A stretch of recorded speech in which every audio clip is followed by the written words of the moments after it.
बहुत इंपॉर्टेंट है, मैं उसको थोड़ा और आगे बढ़ाता हूं। मित्रों, पूरे दिल्ली में अगर आप देखेंगे तो ये सबसे प्रोमिनेंट जगह है। प्रधानमंत्री आवास के 1000 मीटर के दायरे में है ये। 1000 मतलब 1 किलोमीटर दूरी पर नहीं है ये, प्रधानमंत्री आवास के दायरे में है। और अब सरकार कह रही है कि सिक्योरिटी कंसर्न बहुत महत्वपूर्ण है और उसको लेकर के सरकार निर्णय करना चाहती है। लोग तो ये कह रहे हैं कि जितने ब्यूरोक्रेट्स थे, ये असल में उनका अड्डा है जो मोदी विरोध में वहां पर डटे हुए हैं। क्यों? मोदी किनको खल रहे हैं? सेटिंग गेटिंग करने वालों को खल रहे हैं। मोदी किनके लिए परेशानी है?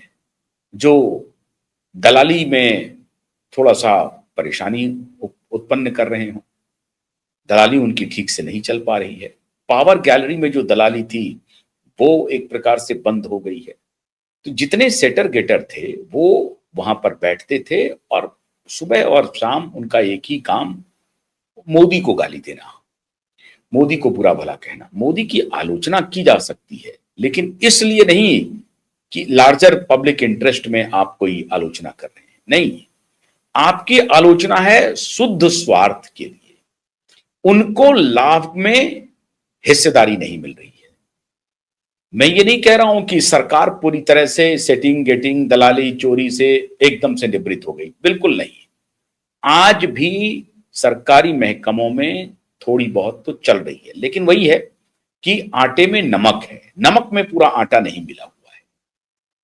अब इनकी परेशानी ये थी कि एक एक कट कमीशन, जितने ब्यूरोक्रेट्स थे बड़े बड़े, अब आप सोचिए कि 40% इन्होंने ब्यूरोक्रेसी के लिए सीट रिजर्व कर दिया।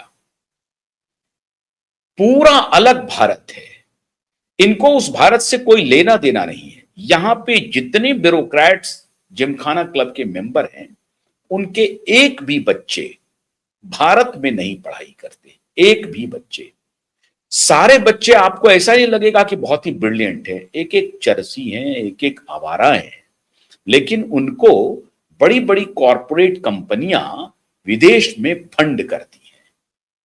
उनके बहुत सारे फाउंडेशंस हैं।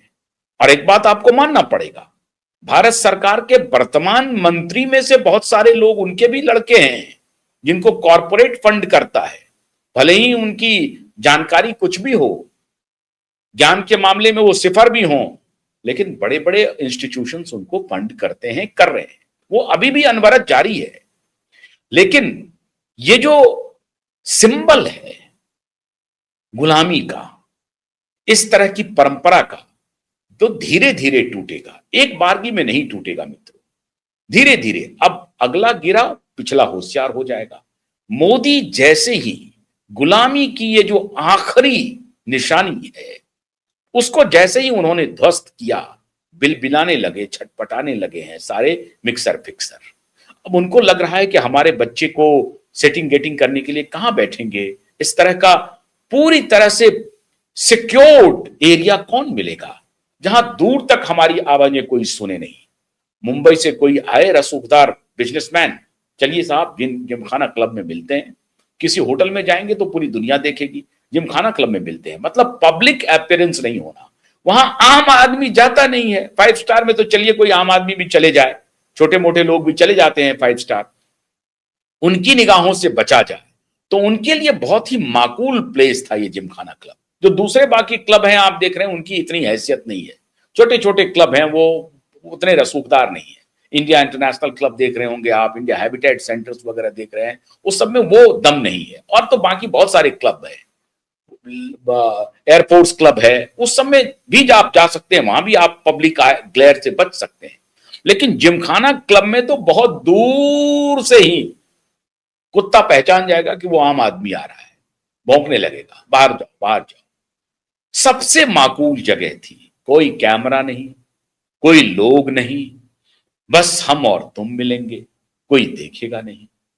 बिजनेस घराने होंगे, ब्यूरोक्रेट्स होंगे, डिफेंस के पर्सनल होंगे, डिफेंस की डील हो जाएगी, पुलिस की डील हो जाएगी, ब्यूरोक्रेसी की डील हो जाएगी, बड़े बड़े प्रोजेक्ट पे चर्चा हो जाएगी, हजारों करोड़ के प्रोजेक्ट हैं, कट कमीशन फाइनल हो जाएगा, बीबी को घुमाना है, बच्चे को विदेश घुमाना है, यहीं से सब कुछ तय हो जाएगा। 70 वर्षों में इस क्लब में सिर्फ और सिर्फ यही धंधा हो रहा है। और मैं फिर आग्रह कर रहा हूं मोदी जी से कि अगर आप चाहते हैं गुलामी के इस आखिरी किले को ध्वस्त करना, संपूर्ण ध्वस्त कर दीजिए। उसे आप लोक कल्याणकारी चीजों में अगर आप प्रयोग करना चाहते हैं तो कर लीजिए, कोई बना दीजिए नेचुरोपैथी का सेंटर, या एजुकेशनल कोई सेंटर बना दीजिए जिसमें आम बच्चे जाकर के पढ़ सके। गुरुकुल की स्थापना कर दीजिए गुरुकुल की स्थापना।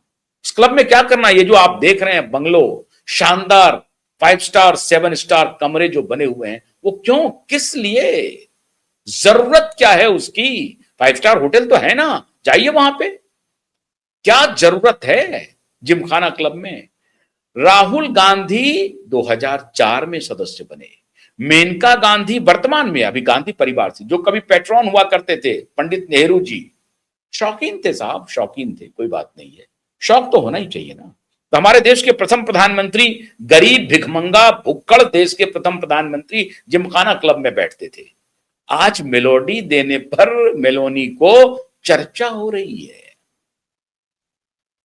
ब्लैक स्क्रीन करने वाले पत्रकार चर्चा कर रहे हैं, देश में ये तबाही है।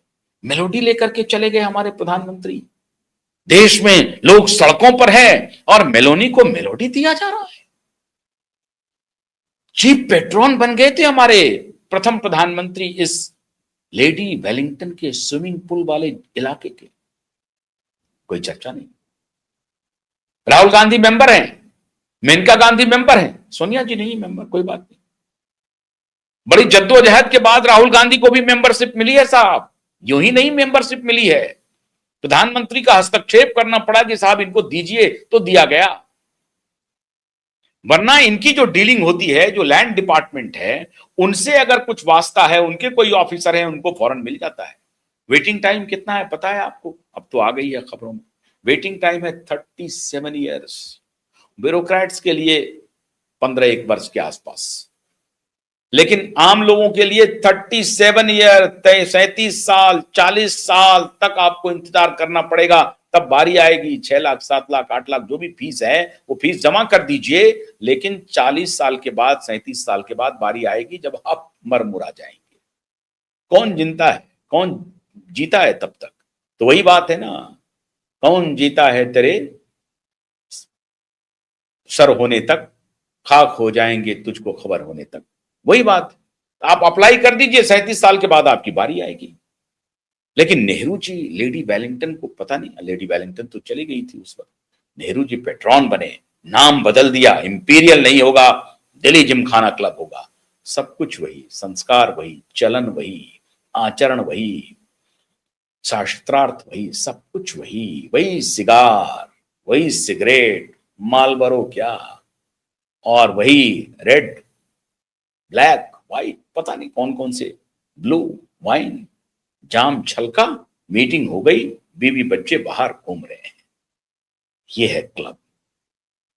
भारत के भीतर असली इंडिया का ये तस्वीर है, जिसको मोदी ने अब कहा कि 5 जून के बाद ये तस्वीर अब नहीं रहेगी और वो मामला बदल जाएगा।